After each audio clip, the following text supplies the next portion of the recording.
Welcome to Lakshmi TV News. Today news updates. Gautami Godavari నదీ ముఖద్వారం వెంబడి గత కొన్ని రోజులుగా వేలాదిగా చేపలు చనిపోయి తీరానికి కొట్టుకురావడం పర్యావరణవేత్తలను, స్థానిక మత్స్యకారులను తీవ్ర ఆందోళనకు గురిచేస్తుందని పౌర సంక్షేమం సంఘం పేర్కొంది. ఇది కేవలం ఒక ప్రకృతి సహజ మార్పు మాత్రమే కాదని, మానవ నిర్మిత కాలుష్యం తోడవడం వల్లే ఇంత పెద్ద ఎత్తున జలచరాలు మరణిస్తున్నాయన్నారు.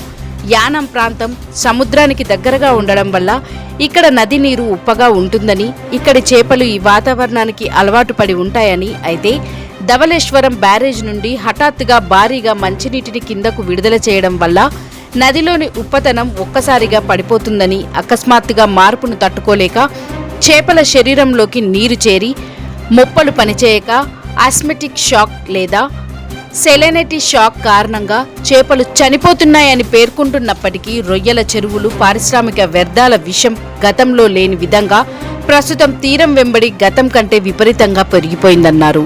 రొయ్యల చెరువుల్లో వాడే అమ్మోనియా, క్లోరిన్, యాంటీబయాటిక్స్ వంటి ప్రమాదకర రసాయనాలను, అలాగే స్థానిక కెమికల్ ఫ్యాక్టరీల శుద్ధి చేయని వ్యర్థాలను గుట్టుచప్పుడు కాకుండా నదిలోకి వదులుతున్నారని అన్నారు. ఈ విషపూరిత కెమికల్స్ వల్ల పరిస్థితి మరింత దారుణంగా మారిందన్నారు.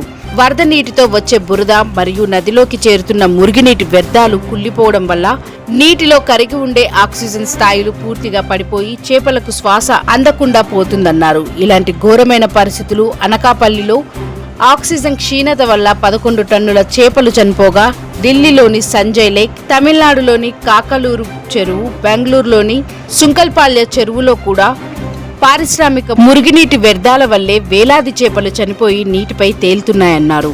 యానంలో కూడా ఇదే విధమైన కాలుష్య దుస్థితి ఉందన్నారు. పర్యావరణ కాలుష్య నియంత్రణ మండలి, మత్స్యశాఖ అధికారులు తక్షణమే ఇక్కడి నీటి నమూనాలను సేకరించి ల్యాబ్ రిపోర్టులను బహిర్గతం చేయాలన్నారు.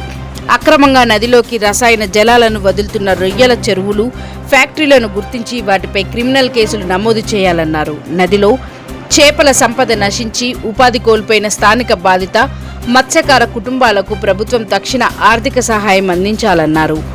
గోదావరి పర్యావరణాన్ని, వేలాది మత్స్యకారుల జీవనోపాధిని కాపాడడానికి జిల్లా యంత్రాంగం, ప్రభుత్వం యుద్ధ ప్రాతిపదికన స్పందించి కఠిన చర్యలు తీసుకోవాలని పౌర సంఘం కన్వీనర్, ప్రముఖ సామాజికవేత్త దూసర్లపూడి రమణరాజు డిమాండ్ చేశారు. నేషనల్ గ్రీన్ ట్రిబ్యునల్ సుమోటోగా స్వీకరిస్తే మేలు జరుగుతుందన్నారు.